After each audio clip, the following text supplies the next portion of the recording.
bonjour. Je m'appelle Georges, et vous? Georges. Ah, je l'ai eu. Bah oui, c'est le nom d'une pièce. La pièce de théâtre. Ah, vous voyez qu'on ne répète pas dans cette émission. Je m'appelle Georges, et vous? Eh non, c'est le titre d'une pièce très drôle qui est nommée en plus depuis quelques jours. J'adore quand je vous surprends. Ah oui.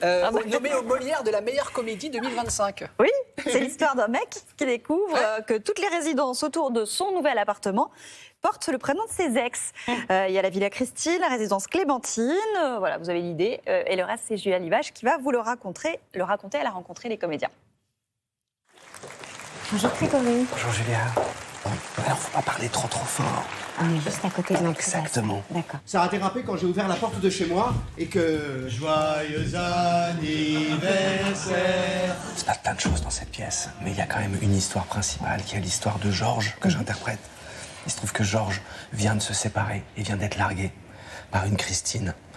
Et il est persuadé, quand il arrive dans son nouvel appartement, que on a mis le nom de la Villa Christine juste en face de chez lui pour l'embêter. C'est quoi votre problème? Écoutez, voilà, il se passe quelque chose d'incroyable.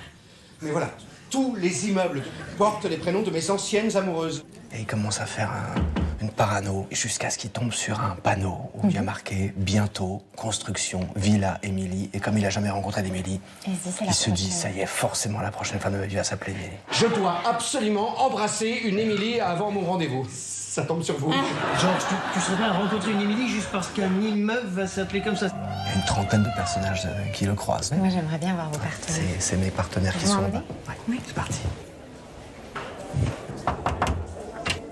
Ah, les copains.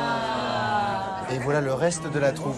C'est l'histoire de Georges qui essaie de trouver la femme de sa vie. Et ses amis vont essayer de l'aider, sauf qu'eux-mêmes sont dans des grandes difficultés amoureuses. Donc c'est assez cocasse. Tu connais pas son prénom? J'avais trop peur qu'elle s'appelle pas Émilie. Appelle-la. Alors j'ai pris son numéro, mais en 2 temps. Disons que dans un premier temps, je lui ai donné le mien. Maintenant, j'attends le 2e temps. Bonjour, c'est l'inconnu de 18h24. Comme il est persuadé qu'il doit rencontrer une Émilie et qu'il craque un peu sur moi, on peut dire ça. Voilà, il préfère instaurer un petit jeu où on ne va pas savoir comment on s'appelle. Je vous laisse deviner mon prénom. Pour conserver à notre rencontre son caractère ludique. Tout ça se passe entre 2 murs blancs qui vont s'animer et se colorer de vidéos et de tiroirs qui s'ouvrent et de portes qui se ferment. On est comme dans un livre pop-up un peu. Et les images bougent, il y a beaucoup de dessins. C'est une BD qui prend vie sur scène. 1, 2, 3, 4, 5, 6, 7, 8, 1, 2, 3. Ça a l'air très sympa. On a tous reconnu Grégory Baquet, hein. Extrême limite. Il jouait dans Extrême Limite quand il était tout gamin. Et puis c'était l'un des 3 rois du monde, Grégory, dans le fameux Roméo et Juliette, la comédie musicale. Donc je m'appelle Georges, et vous, actuellement au théâtre de la Bruyère, c'est à Paris dans le 9e arrondissement.